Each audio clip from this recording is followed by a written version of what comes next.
இன்றைக்கி டேஸ்டியான cauliflower chilli தான் செய்ய போகிறேன். அதுக்கு காலிஃப்ளவர் நல்லா க்ளீன் பண்ணிவிட்டு இந்த மாதிரி ரவுண்டாக கட் பண்ணி எடுத்துக்கலாம். ஸ்டவ் ஆன் பண்ணிவிட்டு ஒரு பாத்திரத்தில் தண்ணி ஊற்றி 1/4 டீஸ்பூன் மஞ்சள்தூள், 1 டீஸ்பூன் உப்பு போட்டு கொதித்து வந்தது ஸ்டவ் ஆஃப் பண்ணிவிட்டு காலிஃப்ளவரையும் போட்டுடலாம். ஒரு தட்டில் 3 ஸ்பூன் அரிசி மாவு, 2 ஸ்பூன் கடலை மாவு, 2 ஸ்பூன் மைதா, 1/4 டீஸ்பூன் மஞ்சள்தூள், 2 ஸ்பூன் மிளகாத்தூள், 1 ஸ்பூன் உப்பு, ஒரு அரை ஸ்பூன் கார்ன்ஃப்ளவர் மாவு, 2 ஸ்பூன் இஞ்சி பூண்டு பேஸ்ட்டு, கொஞ்சம் தண்ணி ஊற்றி மிக்ஸ் பண்ணிக்கலாம். வடிகட்டி வச்சுருக்க காலிஃப்ளவரையும் போட்டு நல்லா மிக்ஸ் பண்ணிக்கலாம். ஸ்டவ் ஆன் பண்ணிவிட்டு கடாயில் எண்ணெய் சூடானதும் சிம்மில் வச்சுட்டு காலிஃப்ளவரை போடணும்.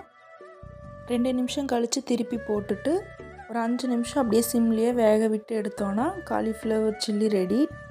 நல்லா கிறிஸ்பியாக இருக்கும். ட்ரை பண்ணி பாருங்கள்.